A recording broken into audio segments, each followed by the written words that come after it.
what's going on? It's Bill Burr. It's time for the Monday Morning Podcast for Monday, December 25th, 2017. Oh, it's Christmas morning.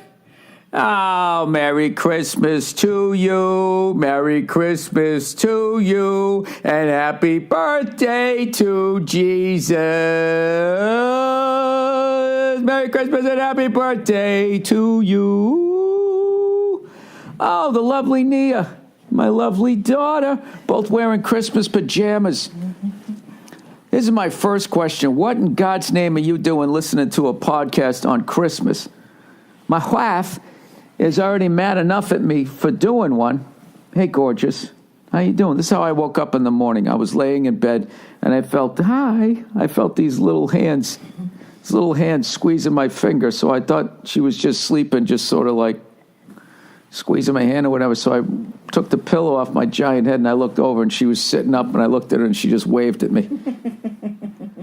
I love the way she waves. We were joking. My daughter waves at you from like 6 inches away. She waves like she's on a luxury liner, like cruise boat, and you're 100 yards away in the dock. It's this giant wave, like, "Hey, man, I'm right here." You got blueberry all over your face. Anyways, Merry Christmas to everybody. I was going to tease everybody about what are you doing. It's funny. This is a tough time of year to be alone. Gee, Bill, you really went in deep into your brain to figure that one out. Not only are you alone, then they got all these damn songs that just make you feel worse about yourself. If your life stinks and you're sitting there going, "Oh God, what have I done with my life? I pushed everybody away. I'm all alone." And as you're thinking that, all you hear in the background as you're walking through the liquor store is just, "It's the most wonderful time of the year." They got to update that, right? Unless you're divorced and you can't see your kids because your wife is a cunt. Ex-wife, sorry.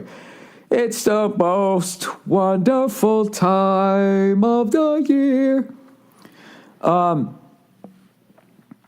do actually, I am envious. This is when, if you don't even care that you're alone today, you are a true loner. You are a first ballot Hall of Famer. What are all the cliches? Mount Rushmore. I remember one time I spent a Thanksgiving alone, and this is how deep and dark my life was. I thought it was hilarious. I wasn't sad for any moment during the day. I thought it was hilarious. I didn't have any turkey, any of the fixings, any of that stuff, and I actually. I called up this other comic. I think it was Ryan Dalton, one of my friends from Cleveland. And I believe he just came over to my drab New York apartment, and we just sat there getting shit-faced.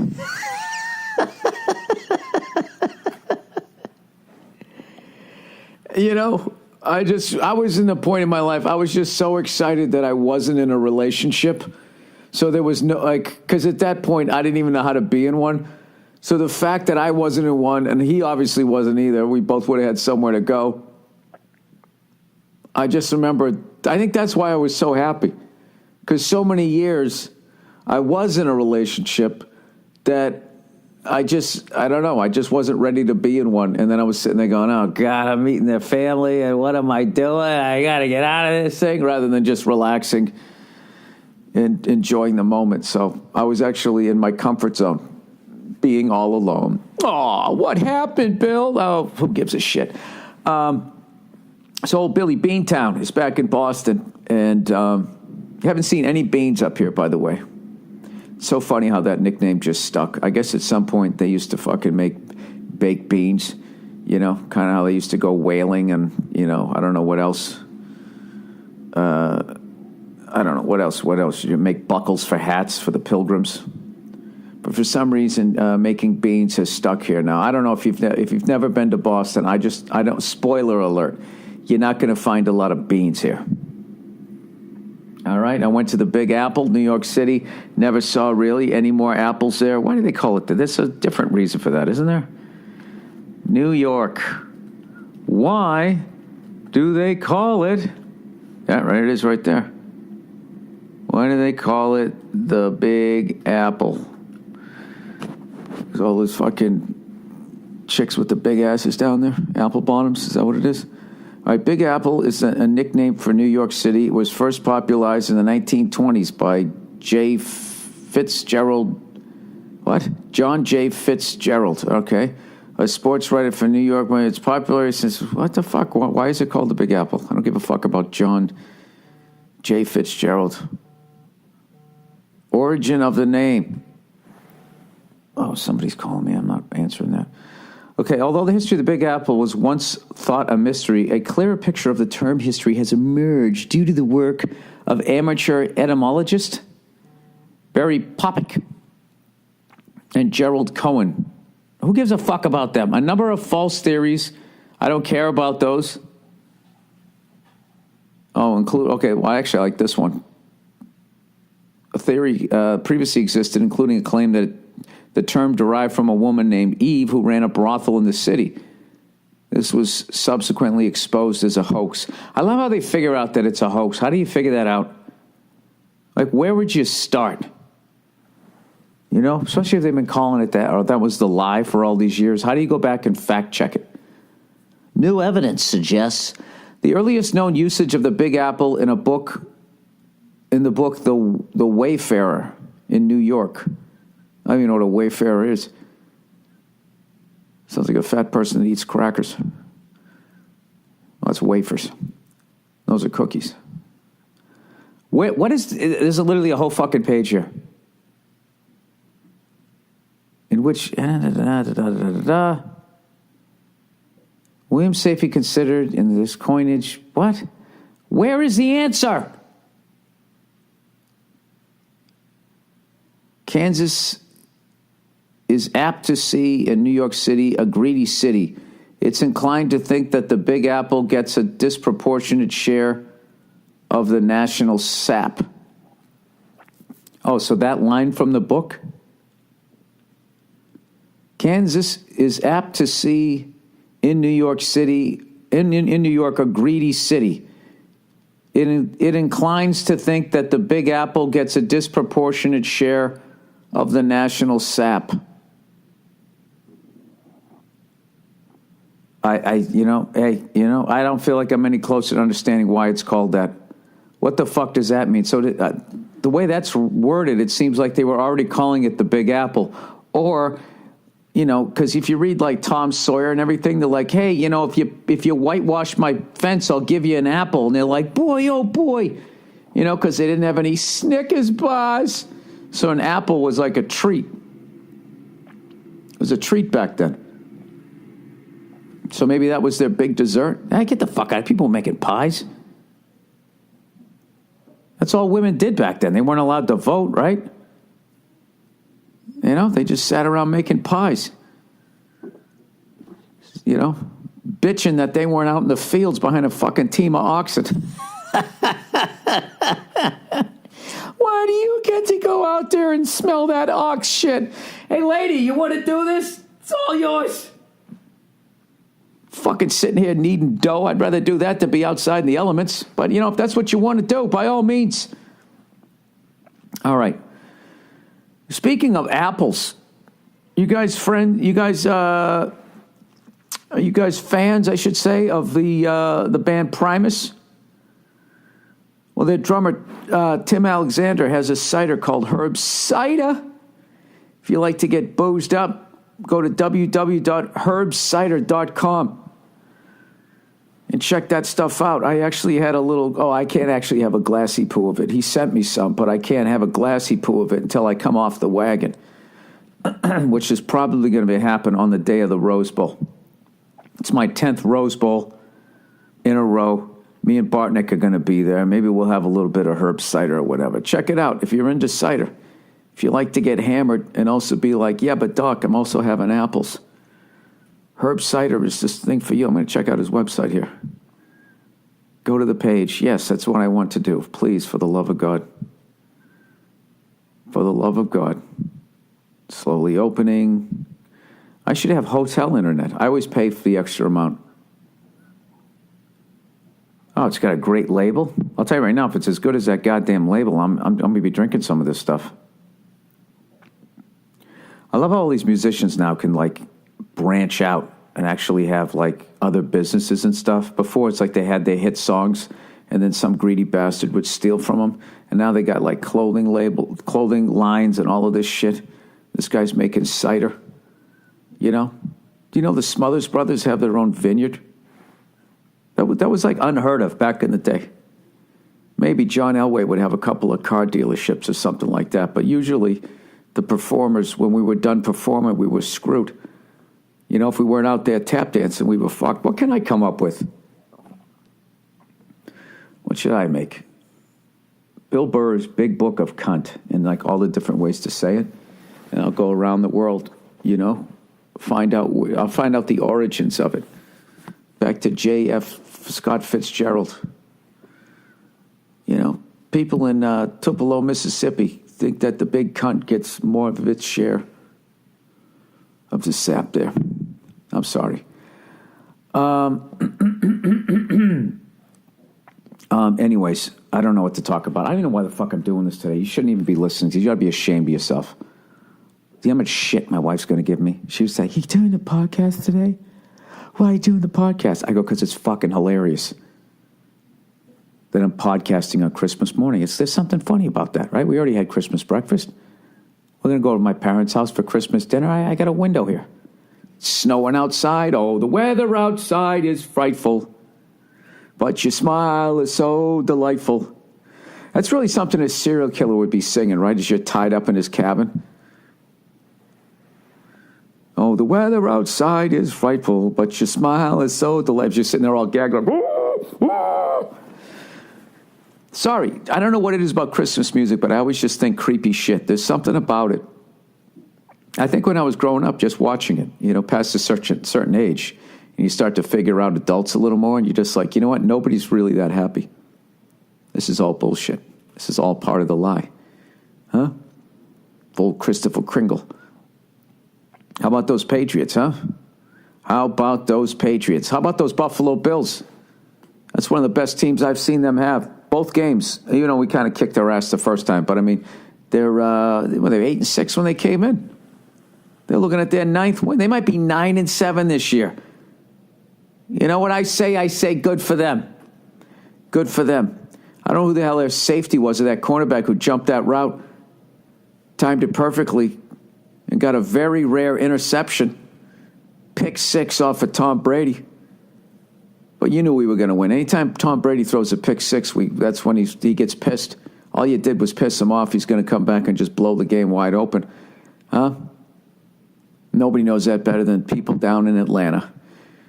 Merry Christmas, Atlanta Falcon fans. I love you guys so much. I brought up the biggest joke in Super Bowl history once again. I apologize. Okay, and happy Hanukkah, too. If you're a Jewish fan, happy Kwanzaa. If you're an African-American fan. And I don't know what the transgendered people celebrate these days, but whatever that thing is, I'm gonna make sure I know what that is, so I don't cause a big dust-up on social media. I watched the Bruins win, and I went to the Celtics, and they won against the Bulls. We got a great young team, and a buddy of mine has tickets right behind Mike Gorman and Tommy Heinsohn. So for one quarter, I got to sit down there, and you know, Heinsohn's like 6'7", so you're sitting behind him, you can barely see the damn game. At least the transition game when they're bringing it up the court. But I have to tell you, it was back in the day. I kind of wanted to be a sports broadcaster. So actually watching them, they both had a guy on either side. Like, you know, when they sit there and be like, he's got 16 points. It's like, how the hell do they know that?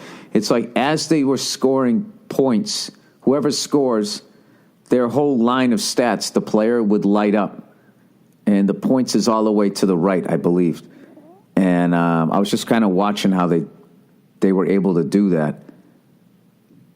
I mean, just there's so much stuff you got to know what's going on, and then understand like the importance of what's going on. Like when you watch a game at home, you know what's going on. You're into the flow of the game, and then you're talking about the next day at work. And so much of that is because of what the announcers are telling you. This is a big play here. They got to convert this third down. And then they don't. Oh, that was devastating. You go to work like, that was the biggest part of the game. They needed to convert that third down. And you don't even realize you're just saying what the fuck they already said. It's when you go to the game by yourself, there's just so much crap going on. Good Lord, every time there's a stoppage of play, they had this group of kids, Little Funk. They always have these kids dancing. I hate it. I hate seeing kids in show business that young. It's like you should be out building a goddamn snowman. Going out doing this whole dance routine. How long did you work on that? Just picture some mean fucking teacher. We're not leaving till we get it right. From the top. 5, 6, 7, 8. Right? They have that. They got fucking Santa Claus coming out, break dancing, spinning on his head. And it really kills, like, feeling like you're at the game. Like, I was heckling the Bulls coach. Guy's name was Fred something or other. We were sitting down low, so he kept standing up, and those damn coaches, they, like, block your view. So I'm going, hey, Freddie, grab some pine there, Frederick. Hey, Freddie, you can coach sitting down. Hey, what does hands on your hip means? No defense? Frederick! I was just doing that shit. And everybody was like looking around. My father-in-law was getting embarrassed. I'm like, dude, this is what people used to do. So there was also people laughing. That's what used to happen when there was a stoppage of play. Fans would yell out what they thought should have been going on. Hey, D, why don't you let him get to the fucking elbow again? How many times you got to hit that shot on you? And everybody would laugh. Now, the second the damn thing's up, are you ready? And all these fucking kids run out on the court. It's like I'm trying to get drunk and yell at people that I don't know. Why are you bringing kids into this? But I was stoned sober. Anyway, so we went, but either way, the game was great, and just seeing the Celtics live, how young they are, and even our bench is great. I keep forgetting the name. What's the name of our sort of center, the big white guy? He looks like a yoga instructor that moonlights as a lumberjack. He's got the man bun going, so he's spiritual, he's progressive, and then he's got the giant beard, so you can't tell, is this guy like a hipster? Is he from the Pacific Northwest? And he and his grandfather used to get on either end of an axe and, wow, right? And take a fucking tree down, whatever the hell they did out there. What's his face? Rozier had this monster fucking dunk towards the end of the game. Explosive. Something you never used to see on the Celtics. We used to be a bunch of slow white guys. Even our black guys were slow. Just hanging out with the white guys. They didn't have to try as hard in practice. And then they sort of became like, almost not black anymore. They were like mixed. They had a little bit too much white in them.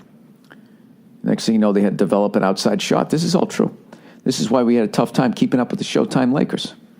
Too many whiteys. All right, I'm just making up shit. I don't have any reads this week, I don't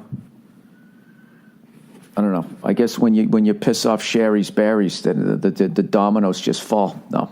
I think people just like, no one's going to be listening, nor is anybody going to be podcasting on fucking Christmas. You know what? Everybody thought that, and here you are listening. And you know who else knew it? Tim Alexander from Primus. So that's my only read of this week. Why don't you sit down, ignore your family, and drink a nice jug of Herb's cider. If you'd like to drink some, go to www.herbscider.com, Herbs, cider.com. All right, my wife's going to kill me that I'm pod. This is going to be a shorter podcast than usual. All right? It's going to be an abridged version. The kids want to open their gifts here. All right. Let's get to the reads here. Comedy Bubble.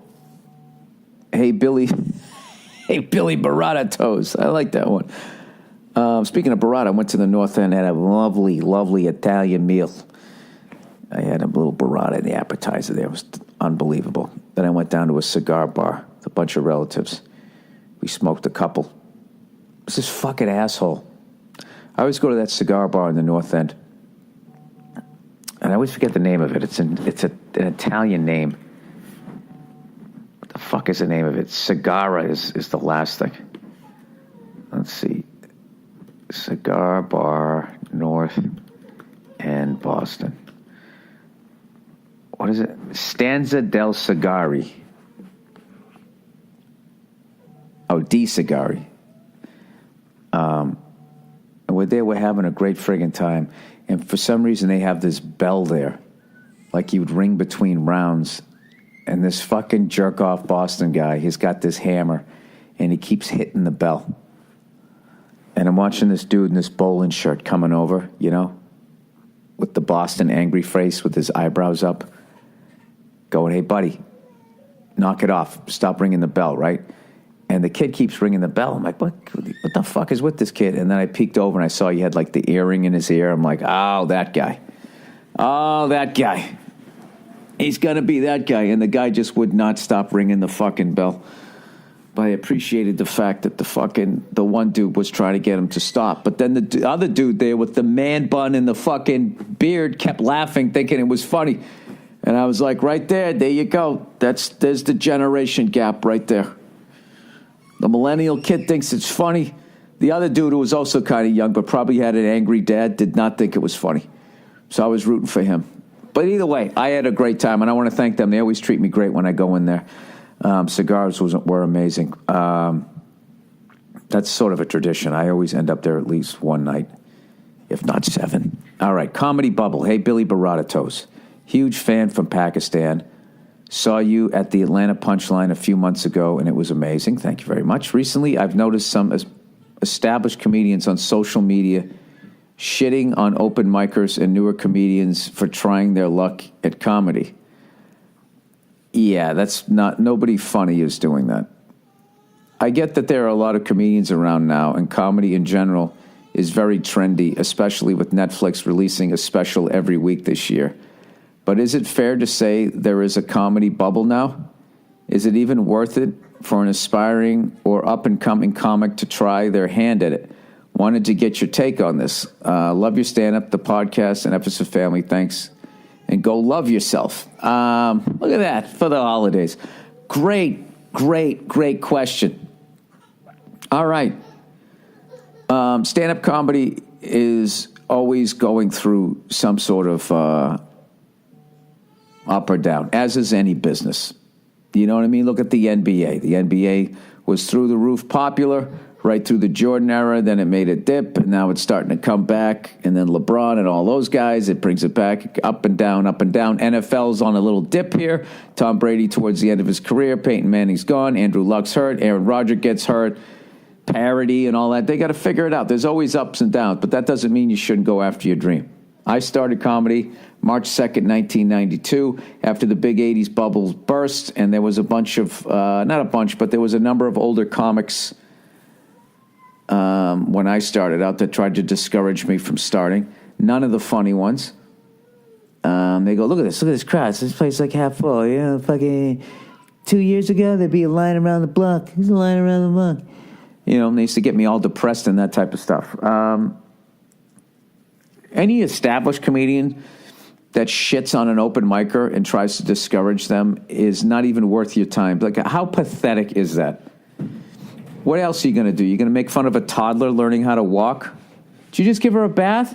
Mm-hmm. Oh. All right, I need to get off this because she's getting more annoyed by the second that I'm on here. Whatever, it's my Christmas too. I enjoy podcasting. Yeah. Those people are not even worth your time. And is there a comedy bubble right now? Yeah, absolutely. You put out one network put out 52 hour-long specials in a year. You can't do that. It stops being special. It becomes like a fucking log jam. And, you know, you need to have space. It has to breathe. It's like a song. You can't have everybody doing a tap-on solo at the same time. It just becomes noise. But, you know, this is I think it's gone up twice since I've been doing it. You know, it dip, boom, boom, boom, boom, boom, all in the beginning of my first 8 years of my career. And then after 9/11, it went up. It went up, and then it started to come back down again. And then the ability for comedians to shoot their own specials and sell them made it go up.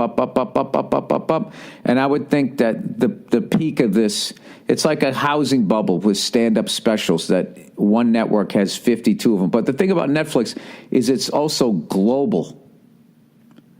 So it's not like they're just doing it for the United States, which would be insane if you just did that for one country. It's for everybody around the world. So maybe that levels it out.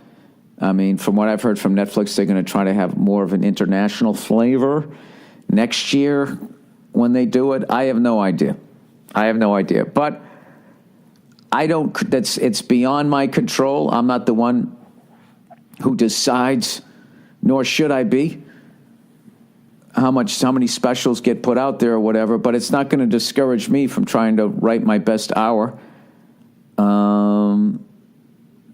But it's definitely making me think about how to release and when to release my next one. Yeah, I hope I answered your question. But, dude, if you want to do stand-up, you got to do it. It's the greatest fucking job ever if you're good at it. If not, it's, I'll tell you, it's a rough one, okay? But, yeah, don't ever listen to any fucking ass. Don't listen to anybody in general, whatever business you're in. Somebody discourages you. What kind of an asshole does that? Hey, I want to do this. I don't know why you want to do that. I mean, unless you're talking about trying heroin.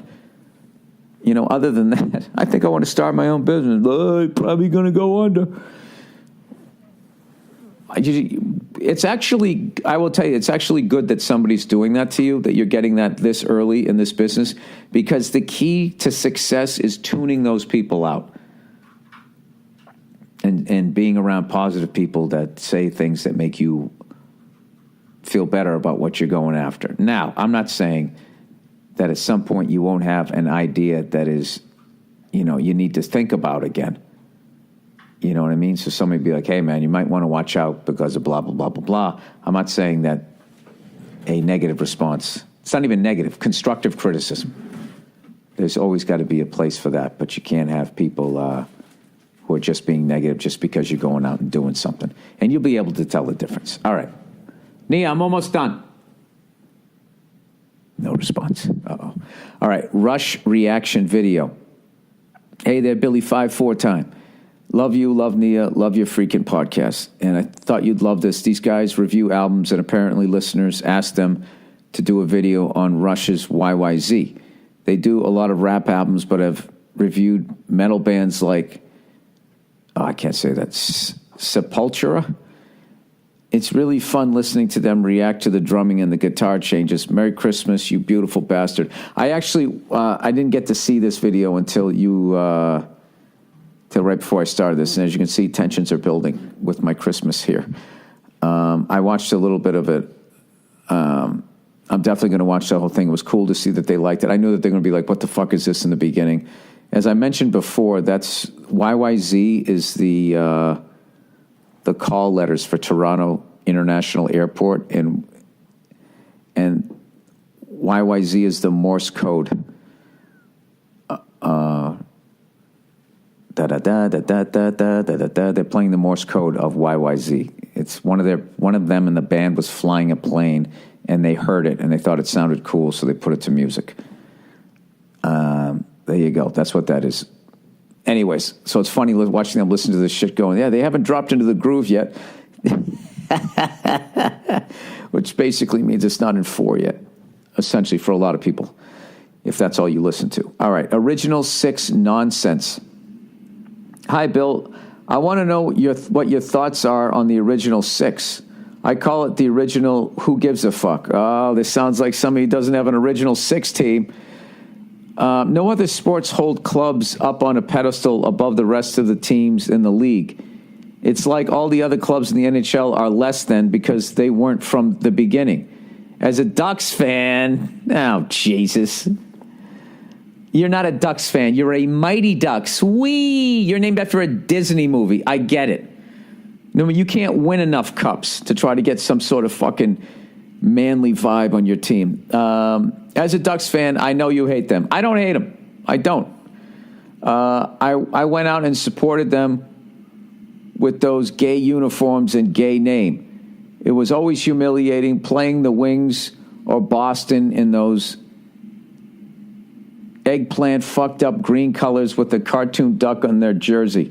Well, it made sense. It was named after a kid's movie. I think we've earned some respect for going through the shit. You did. Timu Solani and had all those guys. That angry bastard from was it from Vancouver you have down there? What the hell's his name? Ryan or some shit. Cartoon duck on the jersey. I think we've earned some respect for going through that shit. It was like wearing a dress to a biker bar every game. I can't stand every time we play the Leafs or Montreal, they always mention the original six bullshit. Anyways, I wanted to know what your take is on the original six. Well, I love sports history, so I like it. And even if I didn't have a team that was in the original six, I like the expansion six. Let's see if I can still name them. That's the Flyers, the Penguins, oh boy, the California Golden Seals, the St. Louis Blues. I used to be able to rattle this off. Every team is the Minnesota North Stars and the Los Angeles Kings. Whew, by the skin of my teeth, I did that.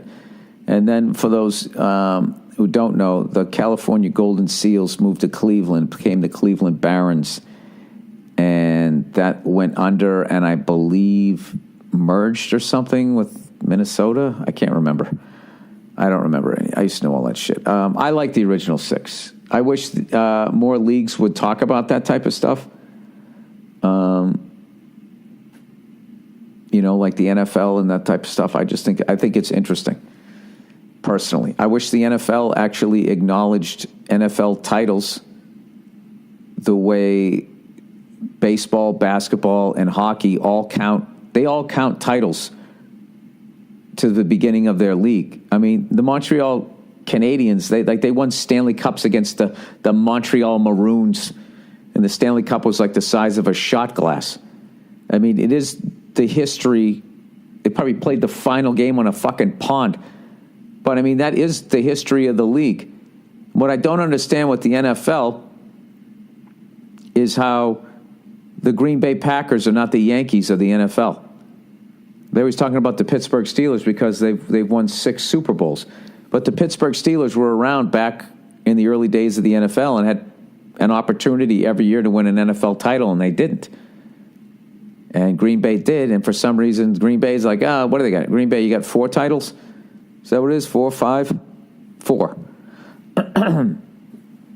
For some reason, they just go, they got 4. They're 2 behind the Steelers, and they have like 11 NFL titles plus 4 Super Bowls. So in my world, they're up around 14, 15, whatever it is.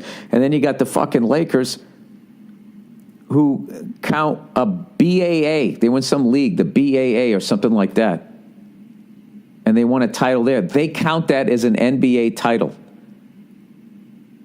I mean, that's one of the biggest bullshit stats in fucking sports. How the hell you win an NBA title before there's an NBA? The NFL, look, the NHL, when the WHL went down or the AHL, they've absorbed teams, as did the NBA, right? But it was still the NBA, right? When they absorbed the ABA, those ABA teams went into the NBA. The difference with the Lakers is the NBA didn't even exist. There was no NBA. It was like wrestling before it got unified. There was a little bullshit league here, a little bullshit league there, and another bullshit league. And the Lakers were in one of those bullshit leagues. And for some reason, they get to count that bullshit league title as an NBA title. Because eventually, all the leagues combined, the 2 leagues or something combined, and it became a stronger league. And that was an NBA title, not your bullshit league one. That's like counting when they had the AFL, like the San Diego Chargers claiming that they won a fucking Super Bowl or some shit because they won an AFL title one year.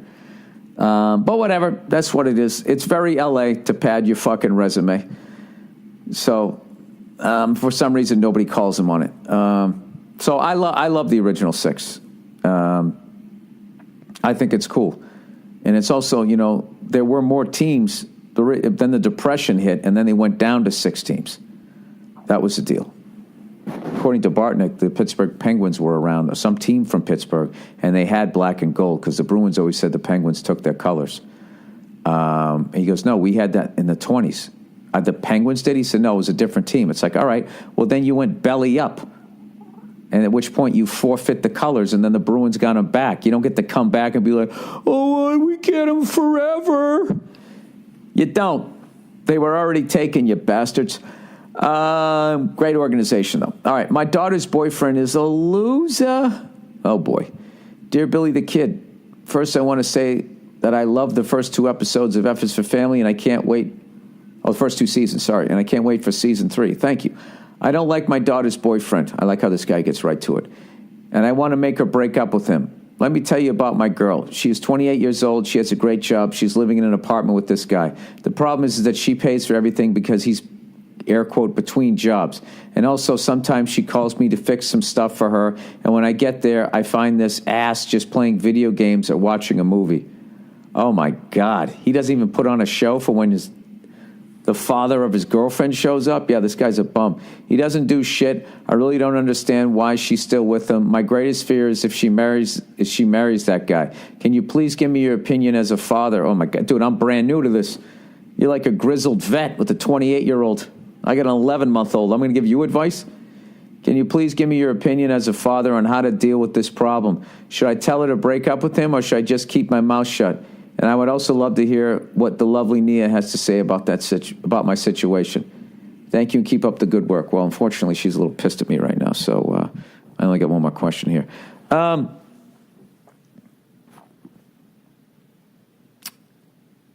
I think I probably would have given him shit when I went over there. I would have just been like, really? You're just going to sit there playing video games while the father of your girlfriend comes over to this apartment where she's paying for everything and you don't even have a job? You're just going to sit there and play video games? Who raised you? I probably, now I'm not the smartest guy, and I also fly off the handle a lot. I would have said something along those lines, and then if he mentioned it to her, I just say, listen, I probably shouldn't have said that. I love you. I want the best for you. And, it just, as your dad, it bothers me that you're paying for everything and that I came over to fix stuff and this guy couldn't even stop playing video games. Something, don't say anything to him because then you look like the asshole. That was bad advice. All right. Swing and a miss, strike one. I would say that to her. Just say, listen, I'm just going to say this, and just say this. I'm just going to say this one time. I have to get this off my chest as your dad because I love you and I want the best for you. Okay? I understand that the person you're with right now is between jobs, and really try to fight the urge to do the giant air quotes, between jobs, and just say, listen, okay, I understand that, people have ups and downs in life, but it was just kind of a red flag to me that I went over to your apartment where you're paying everything, where there's a man there, all right? And he sees the father of the woman that he's dating come walking in to fix something that he's not fixing. He didn't even help me. He continued to play video games.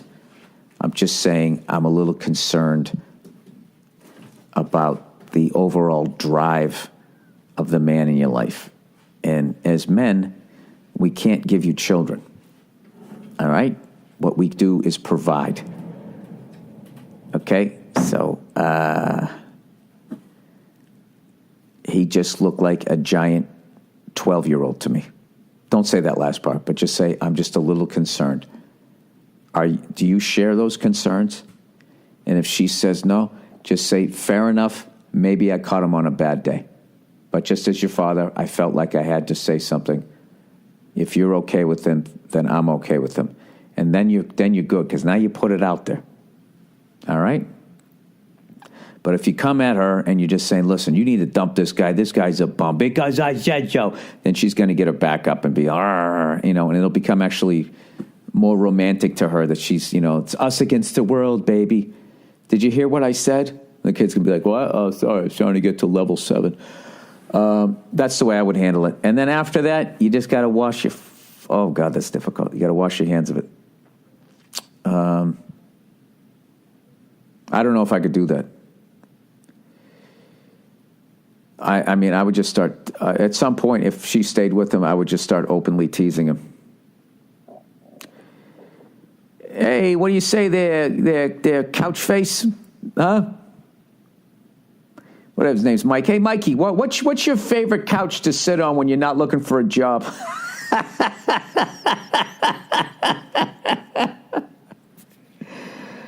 You know, hey, Mike, what's your favorite movie? No, let me guess, Peter Pan, right? Where you get to be 12 years old for the rest of your fucking life.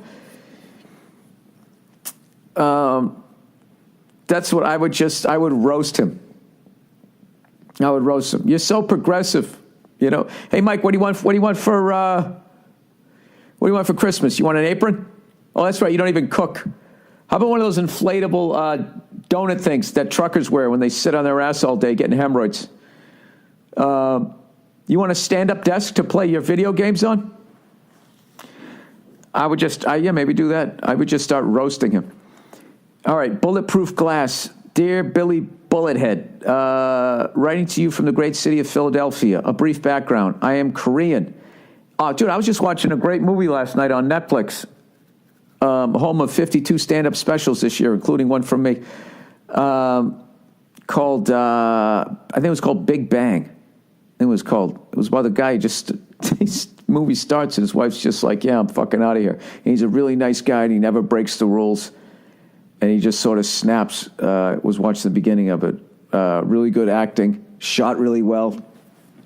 I'm gonna start. I'm trying to fuck with my my main page here. You know, I'd like more shit on music, and I would like a wider variety of music of movies, rather than just the American bullshit that I already know is out there and I probably already saw. What is killing me is that Ryan Gosling movie and the dude from fucking The Gladiator. And 20-odd foot of grunt lead singer there. What the fuck's his name? The guy who threw the phone at the person downstairs, which is one of my favorite stories ever. He shouldn't have done it, but I just can't imagine the satisfaction. You're not helping me with the phone. I'm now going to bring the device you're not helping me with, and I'm going to throw it at the person that didn't help me. It's all wrong, but like it's so right on so many levels. Russell Crowe. The Nice Guys. It's one of my favorite fucking comedies of the last few years. Sort of a modern-day Midnight Run. I love it. But it's not on Netflix, so I'm hoping it's going to get on there soon. All right. Dear Billy Bullethead, writing to you from the great city of Philadelphia. Philly! A brief background. I am Korean, and my father owns 2 convenience stores, both started by grandfather and grandmother in the mid-'70s. God, am I that old? That your grandparents started businesses in the 70s, and I was alive then? Wow. Already watching football and collecting cards. They worked their asses off to provide for their family. That's right, old school, I love it. And make sure my dad and brothers had a good life. One of the stores is in a very bad part of town, and in the mid-'80s, while working, my grandfather was shot at and robbed. Oh, no. The bullet went over his head and missed his head by inches. This wasn't the first time he'd been robbed at gunpoint, but the first time he'd been shot at. This obviously scared the shit out of my grandmother, and eventually they installed a bulletproof window. Since installing it, they've had 0 robberies, and my grandmother sleeps a bit better. My grandfather is 78, looks 55, and still works 4 days a week. I love this guy. Just this week, a law passed saying that bulletproof glass is illegal. The reason, a city councilwoman said that it made customers feel uncomfortable and passed legislation to make them illegal. What is going on in this country? That has got to be what fucking neighborhood does this privileged asshole live in? For starters, it's insanity that they can dictate something based on feelings and emotions that will have physical repercussions on the store owners. Not to mention that if we're talking about these barriers, not to mention that if we're talking about how these barriers affect emotions, they certainly keep my family's emotions in check, worrying about other members working in the store. The woman who passed the law is a huge cunt. Agreed. I'm not a social justice warrior at all, but this woman's legislation is racist. Yeah. This sounds just like I live in a safe white neighborhood. I don't like going in being reminded that people who don't look like me are being shot. I mean, I just had a latte. It's also, it's only going to affect the mom and pop Asian and other immigrant-owned stores, and it won't have any effect on the corporate chains who don't have any family working the counter and won't feel the financial repercussions of a robbery. None. The problem is she's black and no one has the balls to call her racist. Oh, I assume she was white, so I guess I'm racist. She is, though. My question is, I don't know how she's racist.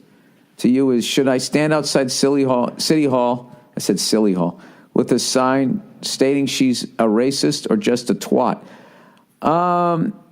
No, what I would do is I would try to contact the local news people, because that's a great story. And if you still have the bullet hole and all that stuff where your grandfather almost got killed,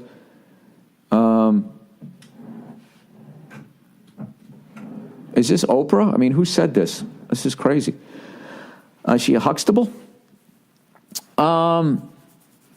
Is that racist? For me to assume that just because she's black that she at some point must have lived in a tough neighborhood, right? Is that racist on my end? Or are there not enough Huxtable black people rapping? So my idea of what their neighborhoods are like, I mean, who knows? I mean, this just opens a giant can of worms. But at the end of the fucking day, I think that you should be able, I think that should be not the decision of the government. That should be the decision of the person who got shot at. Are you comfortable with rolling the dice that the next one also won't hit you in the head? This is what I would do. I would not take it down. I wouldn't take it down. And if they force you to take it down, I would make a giant stink about it, is what I would do. And don't say she's racist. Don't say she's a twat.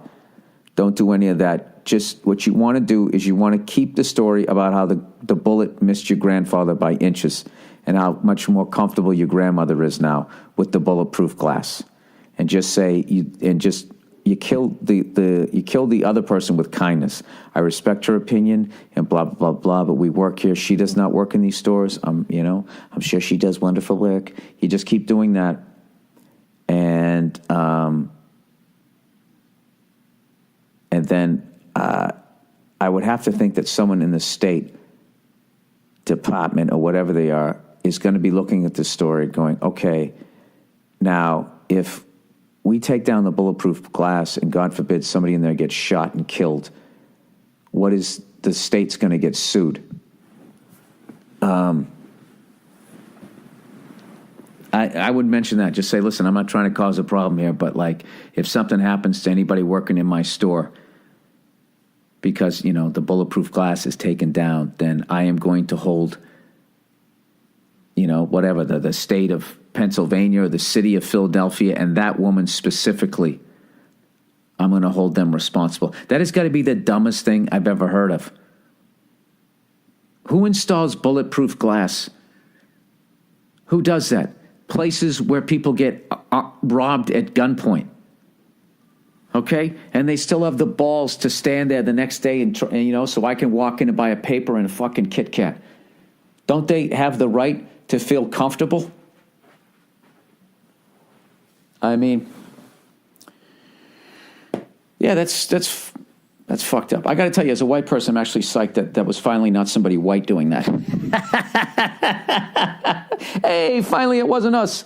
So that's the way I would go about that. I'd kill him with kindness, and then just sort of, vaguely put it out there. Maybe have a lawyer down there just going like, I can't see how the city of Philadelphia would not be held accountable if something like this happens. I mean, you need to have some sort of stricter gun laws. We need to solve a whole bunch of other problems before you have the hardworking, honest citizens of this great city being put into this level of peril because it upsets one person in their mood, that they're reminded that there are bad people in the world, okay? Because what you have to remember, everybody, is there's two things. There's the way you wish the world is and the way it really is, and you have to act accordingly.